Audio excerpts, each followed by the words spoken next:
Halo teman-teman semuanya, selamat datang di podcast perdana Batam Bergerak. Sebelum kita membahas tema podcast hari ini, kita perkenalkan dulu media Batam Bergerak ini. Jadi media Batam Bergerak adalah media alternatif yang ada di Kepulauan Riau, di Kota Batam. Media ini muncul karena beberapa kawan-kawan jurnalis yang konsen di isu lingkungan, isu marginal, isu pinggiran, dan juga budaya, ini menulis bebas di kanal media Batam Bergerak.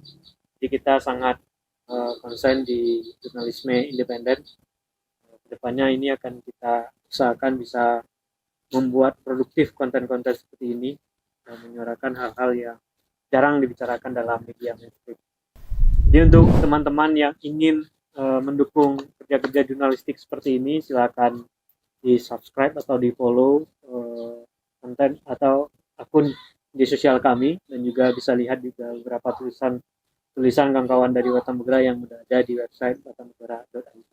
Video ini kita kali ini akan membahas isu yang sangat dekat dengan saya, dengan narasumber kita juga ada dari jurnalis dan konten kreator, yaitu tentang protes atau polemik rancangan undang-undang penyiaran yang belakangan dibicarakan oleh banyak pihak. Jadi sebenarnya tidak hanya RUU penyiaran yang menjadi polemik di akhir jabatan Jokowi ini, tapi berbagai macam rancangan undang muncul di akhir jabatan ini dan sangat kontroversial. Tidak hanya seperti undang-undang Polri, TNI, dan juga lain-lainnya.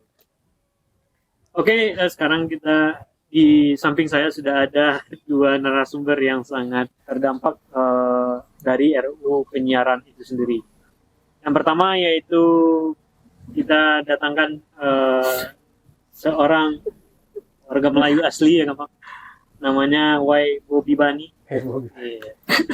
Bobby, dia adalah founder, pendiri dari media lokal yang juga konsen di dalam isu-isu lingkungan, yaitu edisi.co.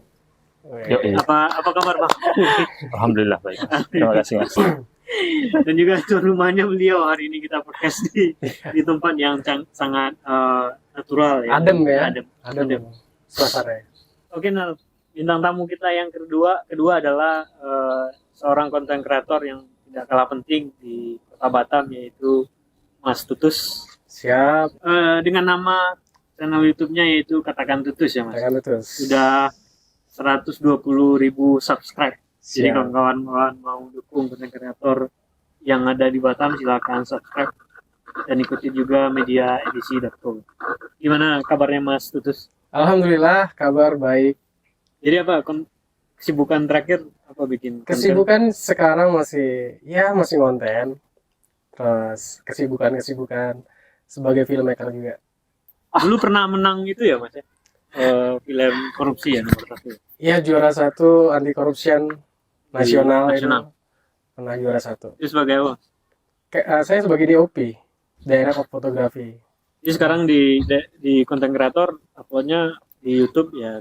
Ya, YouTube, TikTok gitu. Itu isunya apa, Mas? Isunya ya soal politik, pemerintahan juga. Itu saya memang konsen di kritik pemerintah juga, ya kan, di isu lingkungan juga. Ini mesti dilarang KPI nanti ya? Wah, itu makanya ya.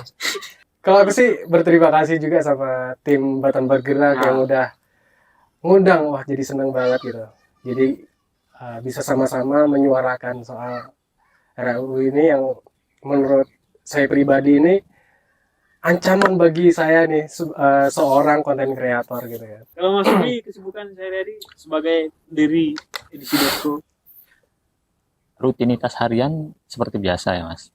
Bikin berita, terus bikin rancangan liputan, terus terakhir lagi mengerjakan liputan agak panjang terkait dengan sejarah Rempang, terus ada kaitannya dengan kedatangan Jepang di Pulau Rempang, terus ada juga bertaut sedikit dengan Perang Dunia II. Wah, luar biasa. Ada hubungannya perang dunia kedua ya? Perang Dunia II, Rempang dan Jepang. Termasuk juga kondisi terkini Rempang ya, yang tengah dalam Polemik ya? masyarakatnya tengah galau lah istilahnya. Galau. Jadi prosesnya masih tahapannya riset, Ya, masih panjang lah itu. Masih banyak. untuk pengantar kita akan bahas bagaimana kondisi terkini dari RUU penyiaran itu sendiri. Kalau kita lihat di Google ya, tadi baru kita sempat kita bahas kondisi terkini itu terakhir akhir bulan Mei ya. Itu katanya karena banyak protes dari warga, kemudian RUU itu dikembalikan lagi ke Komisi 1. Komisi 1 ya. Ya, dikembalikan ke Komisi 1 untuk dibahas bersama pihak terkait. Ya. Artinya pasal-pasal yang dianggap kontroversi oleh masyarakat, oleh akademisi, oleh jurnalis, oleh pihak-pihak yang terlibat diminta dibahas lagi, diharmonisasi lagi supaya sama-sama bisa menerima. Sebenarnya lucu kan, karena gimana lucunya? Bukan lucu itu. Karena ini kan sebenarnya prosesnya itu cepat ya. Sempat di tahun 2023 itu sempat dikemukakan, tapi tidak.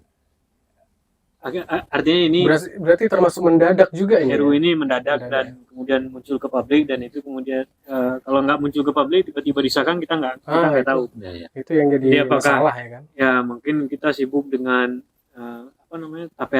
Tapera sibuk dengan kasus Vina, tiba-tiba ini sudah disahkan, bisa jadi. Iya. Tapi alhamdulillah gitu ya. Ini muncul ke publik dan akhirnya jadi bahasan kita semua dari penolakan. Karena di dalam segmen yang terakhir itu duganya ada bisa batal untuk pengesahannya, bisa jadi karena desakan politik, bisa jadi disahkan. Jadi rencananya kalau kita lihat dalam beberapa artikel berita itu direncanakan DPR menargetkan RUU ini disahkan sebelum masa akhir jabatan DPR periode 2019-2024, dengan kata lain sebelum tanggal 30 September 2024. Jadi selama proses beberapa bulan ini, kalau itu berhasil akan disahkan sebelum masa jabatan itu. Jadi karena mungkin semoga karena kita terus menyuarakan untuk penolakan itu tidak disahkan, apalagi dengan banyaknya aturan yang tidak jelas di dalam itu. Ini salah satu termasuk upaya kita untuk mengkampanyekan penolakan RUU penyiaran. Oke, sebenarnya banyak podcast ya, banyak siaran yang banyak konten yang membahas isu penyiaran. Tapi kita Batam Bergerak ya, kita berbicara di lokal. Sebagai media lokal, kita bicara di lokal dengan kawan-kawan yang hadir juga, pegiat-pegiat penyiaran yang ada di Batam. Kayak kita datangkan dua sahabat kita untuk berpendapat soal ini. Jadi kita akan bahas beberapa pasal yang mungkin kontroversial di kalangan masyarakat. Tapi kalau secara umum gimana ini Mas Bobi melihat RUU penyiaran ini, Mas, sebagai jurnalis? Kan kabar terbesar lah, informasi yang paling, kalau di kalangan jurnalistik ya, kalau dari kawan-kawan jurnalis itu yang paling menyita perhatian itu terkait dengan liputan investigasi yang dilarang tayang. Walaupun skopnya itu kan di konten penyiaran, yang pemahaman kita itu di TV. Ternyata pada prosesnya setelah didalami, dibuat kayak inilah, digali lebih dalam oleh kawan-kawan di Remote TV, Aji, dan organisasi wartawan, ternyata kondisi itu tuh jauh lebih besar lah dibanding apa yang muncul gitu.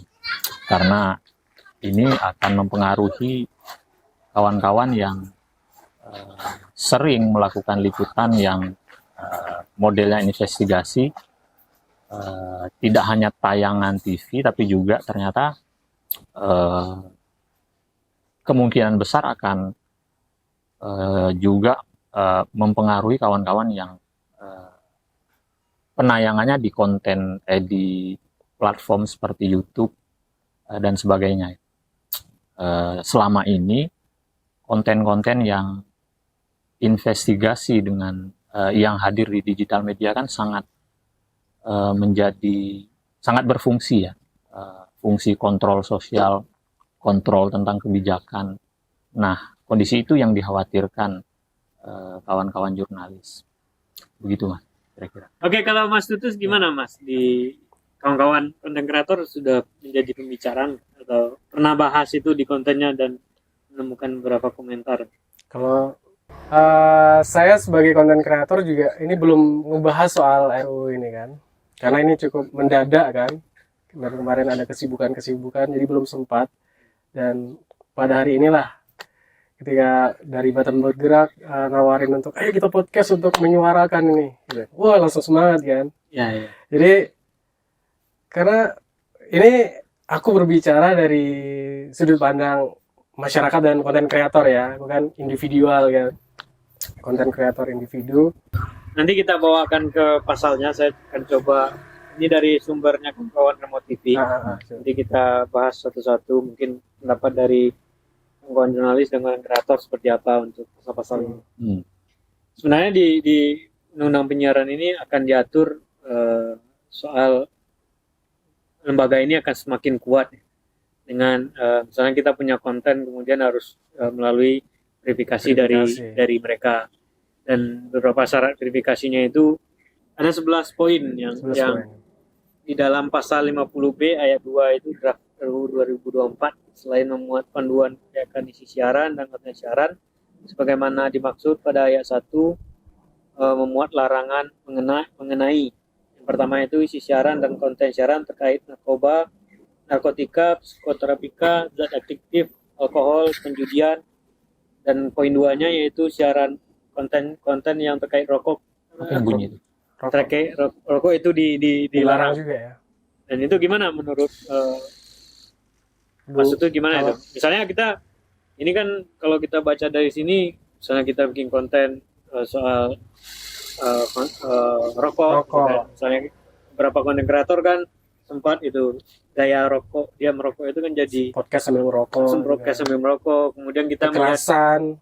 Kemudian di dalam penyiaran misalnya Netflix itu kan ada beberapa film, atau di platform siaran itu kan ada film yang menayangkan orang ngerokok gitu. Apakah itu dilarang, nanti disensor? Nah, kayak kartun disensor itu kan. Aku agak ngerasa aneh sih di sini. Ya. Karena gimana ya? Kita nggak boleh menyiarkan kekerasan. Terus konten-konten pornografi lah, itu pastilah mungkin kan. Narkoba, rokok. Ini kasihan juga untuk filmmaker juga kan. Kalau mereka seorang filmmaker membuat film misalkan action ya, itu kan menampilkan kekerasan gitu kan. Ya. Nah itu yang jadi masalah. Itu nanti di-cut itu Mas. Jadi habis. Ya. Oh di-cut itu deh. Pas dia mukul, pas ada pemerkosaan. Ini kan aneh. Iya. Kita tuh sebagai anak milenial atau Gen Z ini kan pindah ke digital itu kan memang untuk apa ya, mencari agar bisa menonton film-film yang mungkin nggak disensor ya. Kayak kita nonton film Doraemon itu nggak ada sensor gitu kan. Itu gitu kan. Tapi kenapa itu KPU itu ikut-ikut nimbrung ke sini gitu loh. Ya. Ya kan? Sensor ada ya? Karena yang ngurusin kita sebagai konten kreator ini kan udah ada ya. Maksudnya yang ngurusin lah kayak undang-undangnya. Kayak misalkan UU ITE, terus data pribadi dan lain-lain lah kan. Tapi kalau di perfilman apa adegan-adegan yang dilarang itu pasti muncul ya? Pasti. Karena itu bagian konflik dari. Nah itu, masa filmmaker juga harus dibatasin gitu loh. Jadi kan kalau seperti ini kan kayak semacam kayak saya sendiri ya. Saya sendiri konten kreator fokusnya memang ngebahas kayak isu-isu terkini lah soal politik segala macam yang lagi rame lah ya. Nah, itu kalau menurut aku ini adalah bentuk pembungkaman ya. Kalau filmmaker ya, kalau menampilkan adegan kekerasan itu kan agak aneh ya, kalau dilarang gitu kan. Kalau konten kreator ini kan, kalau menurut saya pribadi ini adalah bentuk pembungkaman sih ya. Nih, karena gini, saya sebagai konten kreator jadi nggak bisa berkreasi lebih luas lagi gitu. Ruang gerak itu tuh sempit jadinya kan. Itu yang jadi masalah gitu. Jadi yang masalah lainnya nanti ini bisa mengganggu soal ekonomi kreatif juga gitu. Mengarahnya ke situ ujung-ujungnya. Nah, kita yang hidup dari ya digital gitu, konten gitu. Ya kita tahu lah di Indonesia ini kan pengguna konten kreator TikTok, YouTube itu terbanyak di Indonesia kan. Gitu. Ya. Kalau di dunia jurnalistik gimana ini Bang? Pelarangan menampilkan narkotika, kemudian dan lain-lain, termasuk sebenarnya kan ini di RUU penyiaran ini dia lebih kepada visual dan gambar ya. Meskipun jurnalistik itu teks ya, tetapi sekarang kan di dunia digital ini misalnya konten kita itu diupload juga di media sosial dengan visual juga dan lain-lain, tidak tertutup kemungkinan itu akan kena imbas dengan ini. Gimana menurut Produk jurnalistik yang kekinian itu kan salah satunya konten audiovisual yang paling dekat dengan industri film itu ya film dokumenter. Ada banyak film dokumenter yang menjadi referensi, bahkan dia menjalankan fungsi kontrol untuk kasus-kasus seperti kasus kejahatan lingkungan dan kasus-kasus lain. Artinya memang kondisi ini sama menyulitkan ya akhirnya nanti, sama menyulitkan jurnalis-jurnalis yang memang bergerak pada penyajian konten audiovisual. Ya itu sih Mas, kurang lebih mereka akan menghadapi tantangan itu. Dokumenter itu film yang secara artistik sulit untuk disajikan dengan baik ya, karena memang dia datar kan, menyajikan informasi dan sebagainya. Realistik yang memang dalam kondisi normal saja sudah menantang, apalagi dengan pembatasan saya membayangkan akan jauh lebih sulit. Tapi selama belakangan ini kan sebenarnya udah ada yang ngatur ya karya-karya jurnalistik, misalnya soal darah kita blur, anak kecil ditutupi gitu. Sebenarnya itu sudah cukup lah gitu. Iya, sebenarnya udah ada yang ngurusin, udah ada. Ini untuk apa lagi? Iya, untuk apa lagi gitu. Aduh. Ya. Karena mungkin ini pelarangan ini karena takut ditiru mungkin ya Mas. Gimana kalau menurut kita kan sempat beberapa kali diskusi soal adegan bunuh diri ya.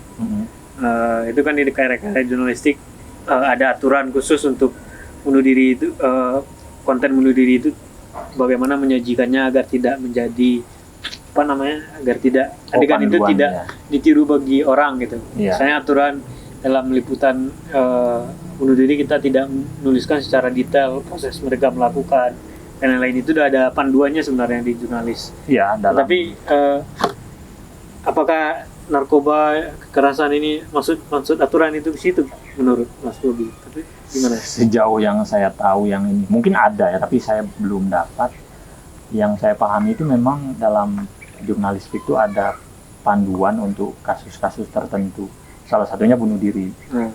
Karena di bunuh diri ini kan jangan sampai berita kita memancing orang untuk bunuh diri kan. Nah, justru perlu batasan-batasan tertentu agar hasil karya kita itu jadi bernilai edukasi. Nah, pada posisi yang selain bunuh diri, saya belum begitu paham. Oke, selanjutnya kita masih di pasal yang sama, yaitu poin ketiga, yaitu pelarangan penayangan eksklusif jurnalistik investigasi. Jadi kalau di dunia jurnalistik investigasi itu ibaratkan mahkota ya, paling mahkota ya.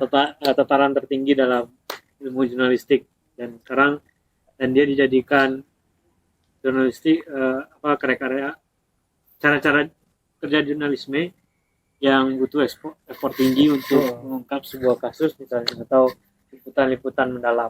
Jadi kalau ini dilarang gimana ini Bang Bob? Ya, mahkota kita hilang. Bener juga ya kan. Jadi kita nggak akan pernah Simpel aja. mendapatkan mahkota. Iya, maksudnya mahkota itu kan konotasi ya. Ya. Betapa pentingnya investigasi jurnalistik investigasi jurnalis pula. Karena memang kita sudah sama-sama tahu ada beberapa kasus besar yang justru terungkap karena ada jurnalis yang melakukan investigasi. Salah satunya yang terbaru lah, yang terbaru, yang sempat heboh di tahun 2022, kasus Sambo. Ya, kita sama-sama tahu bahwa sebelum kasusnya terbongkar ada rekayasa dan sebagainya, dan itu berhasil ditemukan titik terangnya melalui proses jurnalisme investigasi. Mungkin ada banyak kasus-kasus lain yang juga terkontrol, maksudnya bisa diketahui publik, dan proses pengendaliannya bisa dilakukan melalui tangan-tangan jurnalis yang melakukan liputan investigasi. Ya, kalau menurut Mas Bobi ini, kenapa ya kemudian ini kan sebenarnya aneh ya, lucu ya. Kenapa ini menurut Mas Bobi, kenapa ini kemudian dilarang jurnalisme investigasi? Apakah undang-undang ini kan dari partai ya, dari politisi. Apakah ini ada yang terganggu kemudian kesal dengan karya-karya jurnalistik investigasi, kemudian mengajukan atau memasukkan poin pelarangan ini di dalam RUU penyiaran? Kenapa menurut kamu? Kita hanya bisa menduga ya. Menduga. Karena alasan sebenarnya ada di orang yang membuat itu. Anggota DPR, ya, legislatif yang memang mungkin ingin melakukan perbaikan pada rancangan undang-undang ini. Tapi memang temuan kawan-kawan yang melakukan pengujian mempelajari RUU ini, itu kan tidak berkesesuaian dengan prinsip jurnalis yang memang bebas, punya fungsi kontrol, tidak hanya informasi dan hiburan. Itu jadi pertanyaan juga, kenapa ini akhirnya dugaan itu apa tadi? Kita kan bisa menduga, duganya ya. Apa ini? Dugaannya kenapa ini dilarang? Dugaannya ngeri juga bicara soal dugaan. mungkin dugaannya tuh jadi kalau menurut aku ya, aku sempat mikir tuh kayak apakah ini bentuk usaha mereka untuk mengurangi kontrol masyarakat terhadap pemerintah gitu kan.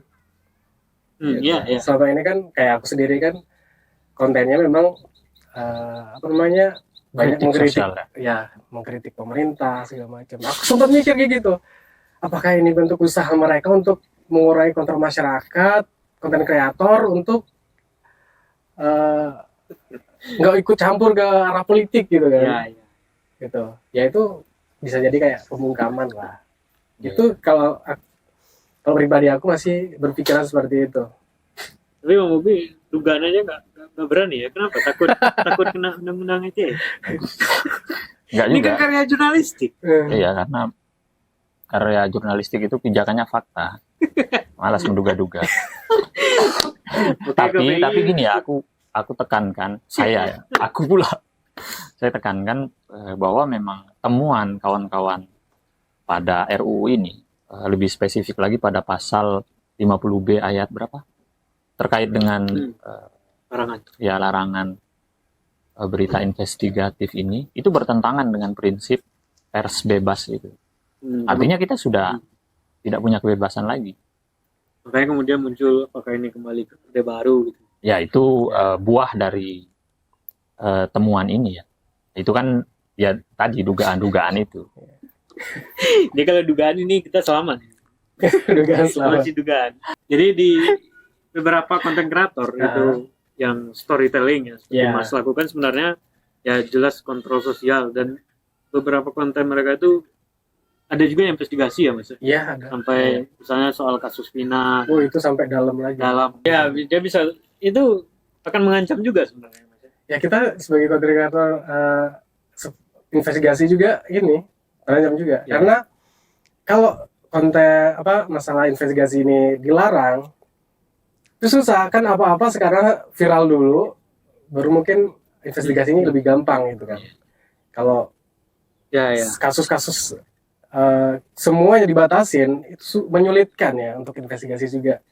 Karena sekarang kalau nggak viral juga nggak diangkat Ya. kan, nggak di-up. Jadi itu yang jadi masalah gitu. Karena seperti kasus yang seperti Mas Bobi tadi singgung, kasus Sambo ya. Kasus Sambo itu kan harus viral dulu ya kan, baru diinvestigasi Iya. lebih dalam, baru ketemu masalahnya kan. Nah, Ya. itu. Jadi kalau nggak viral dulu, kalau konten kekerasan misalkan kayak kasus pembunuhan Vina itu dibatasin gitu kan, dilarang, ini kekerasan ini dilarang tayang, itu susah untuk kita sebagai konten kreator. Kan saat ini kita ngerasanya kita harus mengontrol pemerintah juga nih ya kan.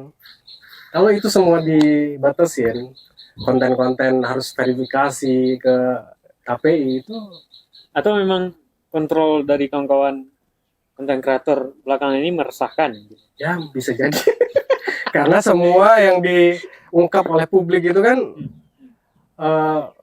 viral terus kan, maksudnya terungkap semua kan. Jadi kayak kasus Vina segala macam itu berangkat dari netizen juga gitu kan, netizen dan konten kreator yang nge-up gitu kan. Oke, kita lanjut ke poin 4, yaitu melarang penayangan suatu profesi atau tokoh yang memiliki perilaku atau gaya hidup negatif yang berpotensi ditiru oleh masyarakat. Gimana itu Contohnya Ini kan masih absurd ya. Yang penting Absurd, kita ya. tidak boleh menayangkan perilaku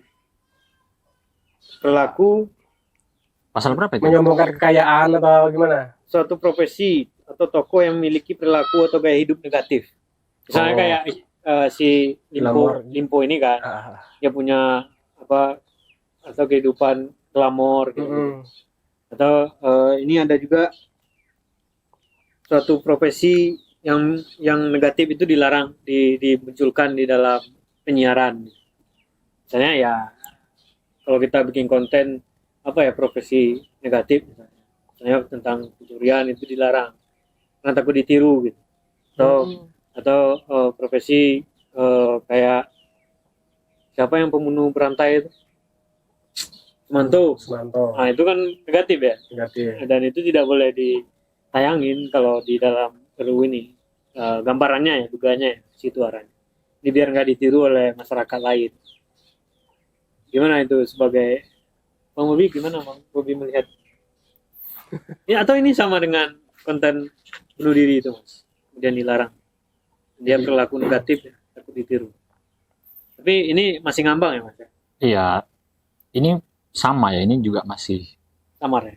samar ya, masih sama. Maksudnya niat untuk mengontrol agar masyarakat tidak meniru itu tidak harus dengan tidak menayangkan fakta bahwa seorang individu tertentu adalah penjahat gitu. Karena memang pada faktanya penayangan dengan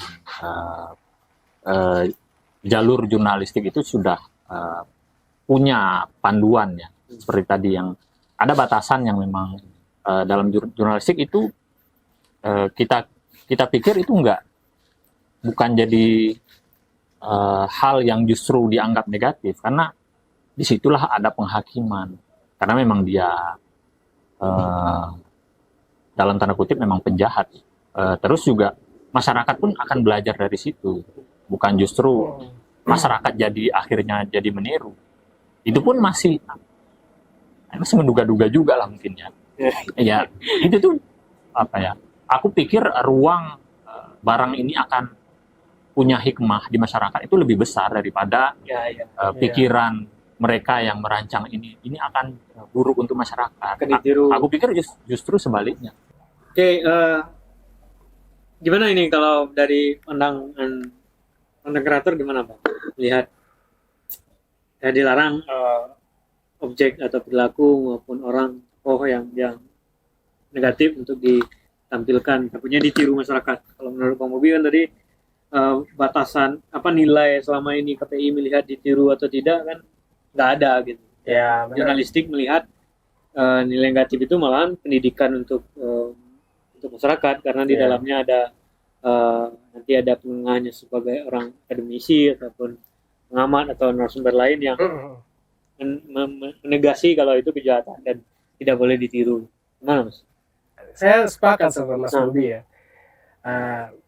Jadi kayak dilarang menyiarkan tindakan-tindakan yang seperti pencurian segala macam, itu kan sebenarnya nggak harus ya pelarangan itu, karena itu juga bisa juga tergantung penyiarannya seperti apa ya outputnya dari pemberitaannya, karena itu juga bisa sebagai edukasi juga gitu.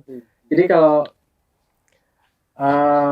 melakukan pencurian nih nanti bakalan bisa dipenjara, itu kan sebuah edukasi sebenarnya gitu.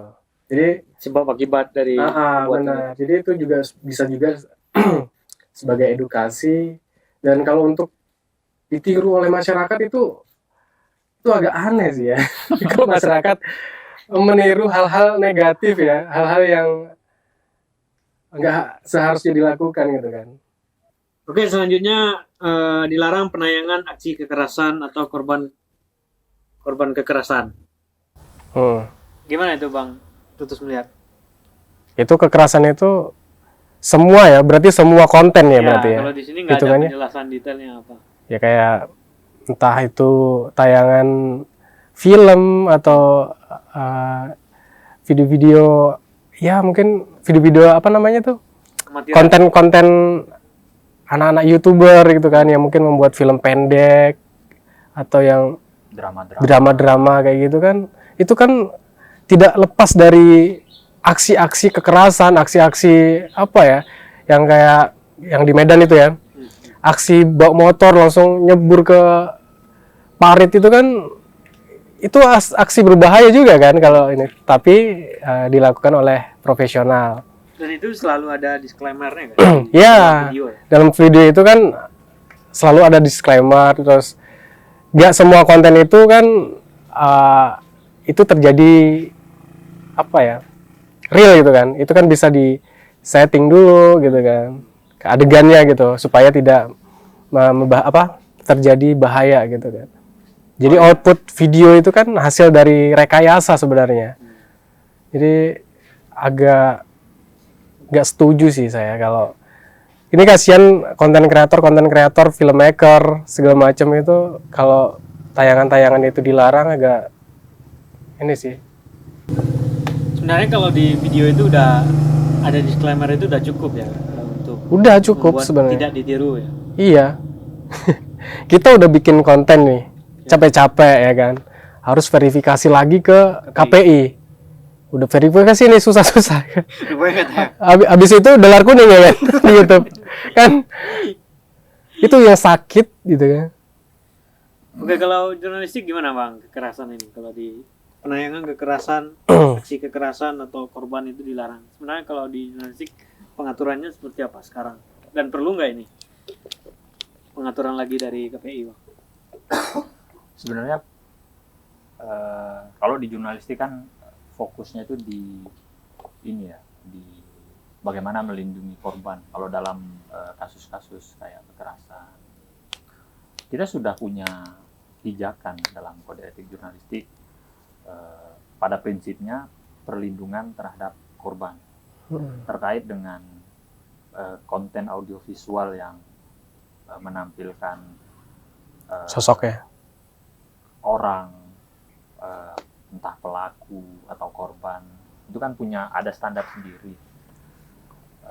Kalau di pasal ini kan dia itu pukul rata tuh. Semua adegan, terus semua inilah ya, tidak boleh ada unsur kekerasan. Entah itu konteksnya kekerasan ini hanya apa namanya, kayak tadi yang dibilang Mas Tutus, film rekaan, rekaan reka ulang, terus apa dan sebagainya. Itu kan jadi ini pelarangan itu pada titik mana gitu. Itu yang nggak ketemu kan di pasal. Itu sih. Poin selanjutnya yaitu pelarangan penayangan isi siaran dan konten siaran yang mengandung unsur mistik. Wah. Yang poin selanjutnya juga ada pelarangan unsur pengobatan supranatural. Wah. Jadi ini Mas Tutus kan kita sempat nonton juga itu konten tentang dan perdukunan ya. Perdukunan Iya. dan viral juga ya konten reactionnya tentang konten siapa namanya merah itu? pesulap Pesulap merah merah gitu-gitu. yang berseteru dengan siapa namanya? Gus Samsudin. Itu gimana Mas? Yang sekarang udah di penjara orangnya kan. Kalau ini dilarang nih gimana ini? Kalau masalah konten mistis itu dilarang, aduh itu gimana ya? Agak setuju juga ya kalau konten mistis ya. Cuman kayak YouTuber yang memang mengungkap kayak cerita-cerita mistis itu kan. Itu kan bagian dari kreasi sebenarnya kan. Tapi saya nggak setujunya kalau siaran itu mistisnya yang misalkan kayak pengobatan berkedok agama, terus pembodohan. Contohnya seperti apa? Ya seperti ya kayak yang ditampilkan oleh Gus Samsudin ya, dia kebal yang bisa pegang minyak panas, itu kan konten-konten pembodohan seperti itu. Itu adalah perilaku yang bisa ditiru. Harusnya yang itu yang dilarang gitu. Dan itu sebenarnya bukan dilakukan. Berarti nggak betulan itu. Nggak betulan. Itu adalah apa ya? Itu adalah tipuan, pembodohan. Itu konten pembodohan. Saya bisa klaim itu pembodohan.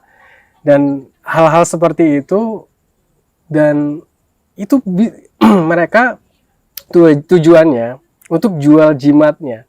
Jadi tujuan dia membuat konten itu adalah jual jimat. Jadi kalau kalian beli jimat atau tasbih ini seharga 10 juta kalian bisa kebal gitu. Nah, itu kan pembodohan juga, penipuan salah satunya. Terus pengobatan yang nggak jelas juga itu.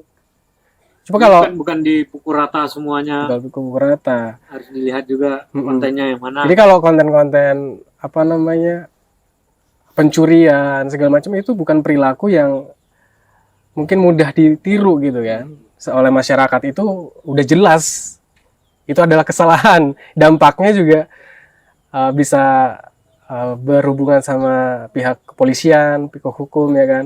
Nah kalau konten pembodohan ini nggak bisa disentuh oleh hukum soalnya. Ya karena dia tarafnya mistik ya. Iya gitu, perdukunan kan, pembodohan gitu. Jadi itu yang dilarang. Kalau aku setuju ya kalau konten-konten pembodohan itu dilarang. Tapi kalau kita bercerita soal pengalaman mistis, pengalaman supranatural yang lain, maksudnya kayak pengalaman ini kita ada merasakan kayak ada kehadiran hantu apa segala macam, itu oke kalau aku sih. Ya. Nggak perlu dilarang gitu. Itu adalah kreasi dan itu ya konten kreator ini kan digital ya, maksudnya kita kayak sekarang kan dunia digital ya, kayak saya konten kreator mungkin bisa menghasilkan apa namanya penghasilan tambahan itu di platform-platform kayak TikTok, YouTube gitu kan.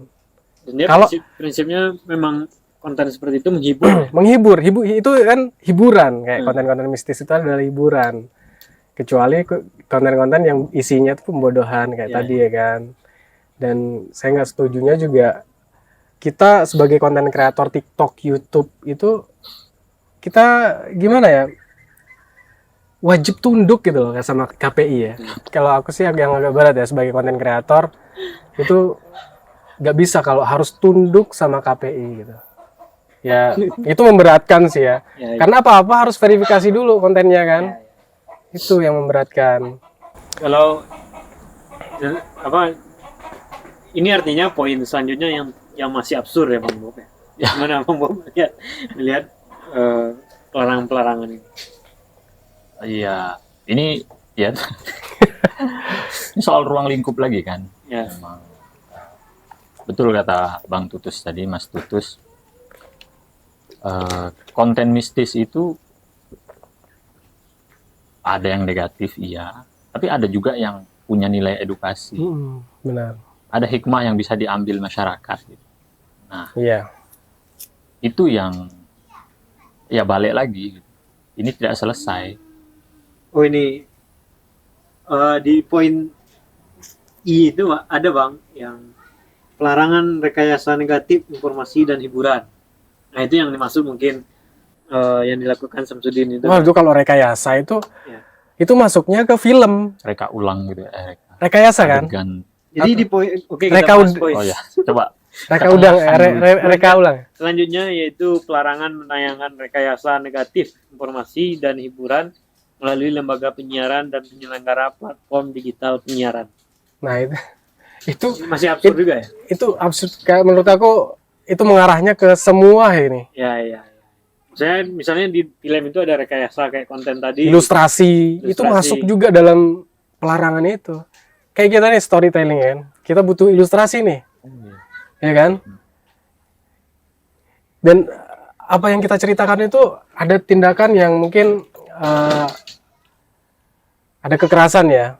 Nah, itu kan ilustrasi itu kan menampilkan adegan ya. Adegan itu adalah rekayasa. Nah, itu masuk itu dilarang nanti. Itu dilarang itu. Berarti kita harus nyari kontennya langsung ke lokasi. Apalagi yang real ya kan. Yang rekayasa juga boleh. Kan itu agak nggak masuk di saya pribadi. Gimana Bang Bob? Saya ikut Mas Tutus saja. Oke, selanjutnya poin yang G, ini yang menarik. Ini sebenarnya kan undang-undang ini diusulkan oleh beberapa partai ya, termasuk PKS, Demokrat, dan Golkar. Tidak tahu motif usulan-usulan ini muncul kenapa gitu. Tapi banyak media atau banyak platform yang menduga poin I ini adalah salah satu usulan partai tertentu, yaitu di mana dilarang penyiaran isu siaran dan konten siaran yang menyajikan perilaku lesbian, homoseksual, biseksual, dan transgender LGBT. Jadi itu nanti kita jurnalis maupun konten kreator tidak bisa lagi nulis soal atau bikin konten tentang LGBT. Termasuk pembahasan juga nggak boleh. Nggak boleh pembahasan. Jadi kalau gimana itu menurut Bang Bobi? Jadi kalau di jurnalistik dulu seperti apa? Kalau sudut LGBT pandang ini, kita kan sering itu Ya. kampanye soal kita memberitakan sesuatu itu punya porsi dan tetap kaidah jurnalistiknya kuat di soal LGBT ya.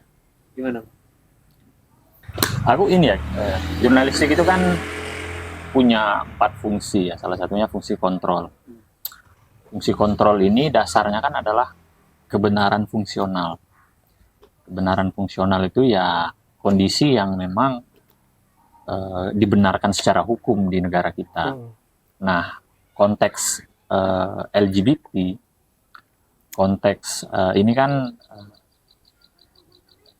apa ya? Ada aturan yang jelas di negara kita terkait dengan LGBT ini kan dibicarakan ketika ada kasus perundungan, ada kasus apa sih istilah ininya tuh?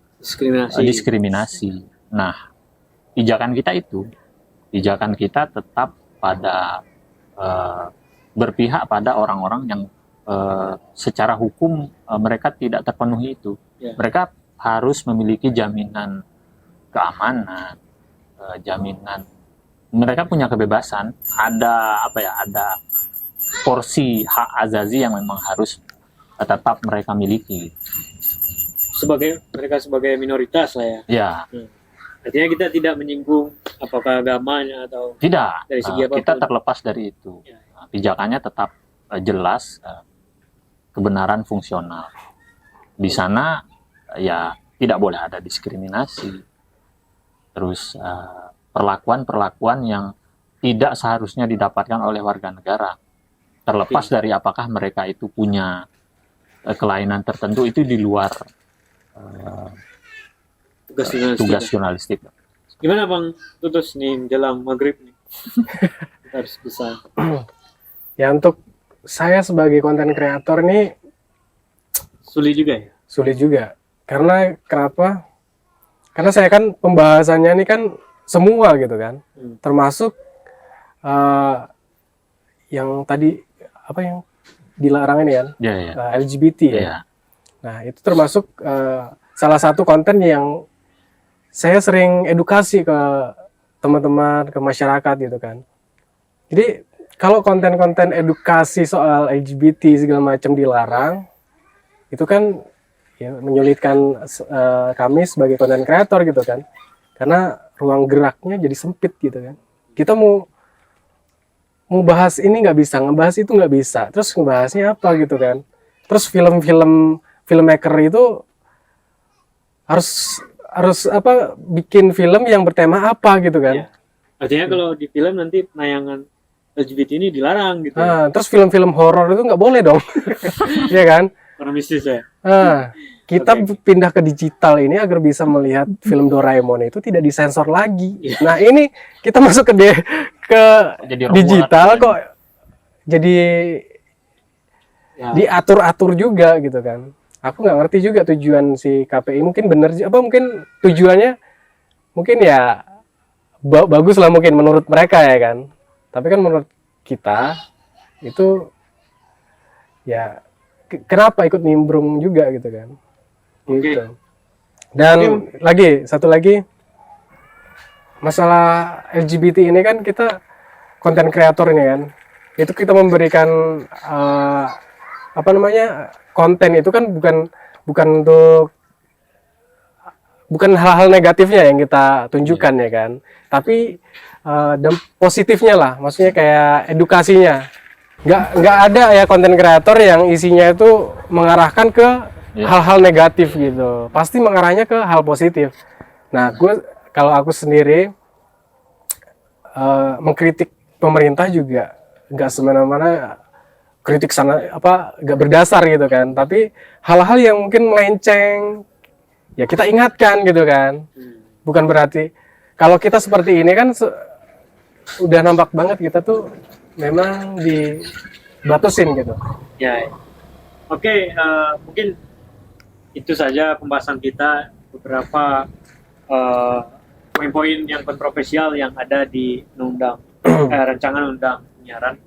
Kita berharap ini tidak jadi, dan beberapa belakangan kawan-kawan jurnalis dan juga kami di Batam juga ikut menyuarakan penolakan dengan RUU penyiaran. Kita juga melaksanakan beberapa aksi dan lain-lain di berbagai daerah, termasuk juga konten kreator, soal kayak Deddy Corbuzier gitu, dan Andi Lopez gitu kan. Nah itu juga menyuarakan untuk menolak RUU penyiaran. Semoga ini menjadi perhatian oleh pemerintah agar ini tidak berkepanjangan menjadi polemik di tengah masyarakat.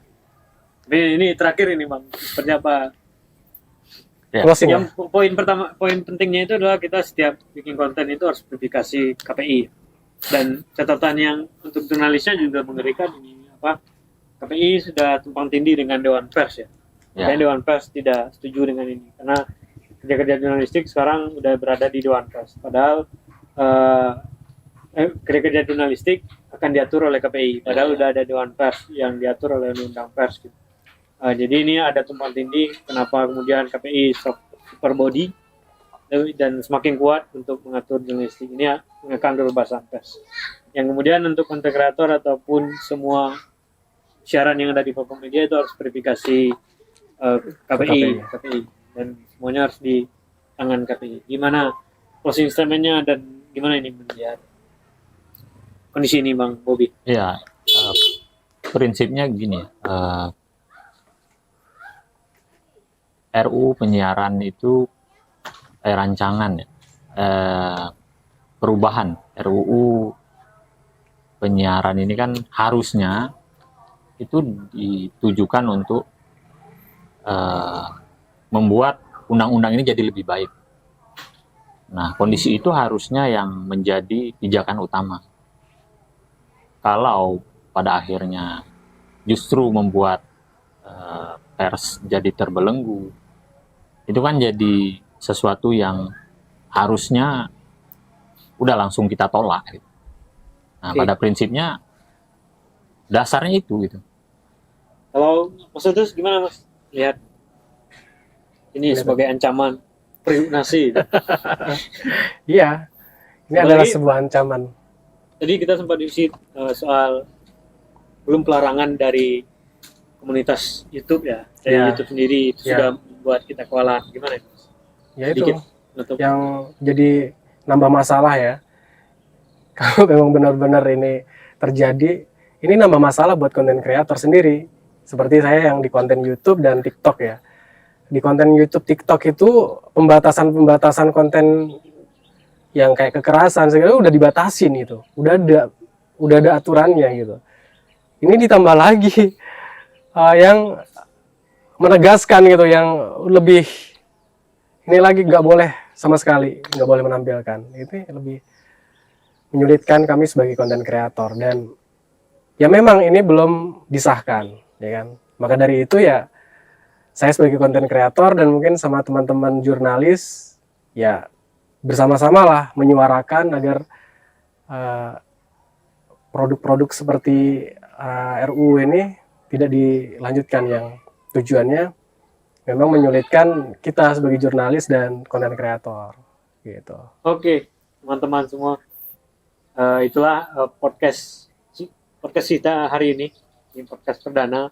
Kalau kawan-kawan memang setuju dengan apa yang kita diskusikan untuk menolak RUU penyiaran, silakan ditandatangani petisi dari Remote TV, ya kan Mas? Remote TV nanti kita tulis di bawah ini atau di deskripsi. Dan juga kalau kawan-kawan konten kreator, mari sama-sama suarakan penolakan RUU penyiaran. Tapi kita tidak tahu sebenarnya motif dibalik undang-undang ini. Yang jelas apakah kemudian nanti ini muncul ke publik, kemudian di zamannya presiden selanjutnya akan dihilangkan dan beliau akan dianggap sebagai pahlawan, itu kita nggak tahu motifnya apa. Yang penting jangan sampai RUU penyiaran ini lolos dan itu akan mengekang kebebasan berekspresi kita semua. Oke, salam dari kami semua. Tunggu konten podcast Batam Megara selanjutnya.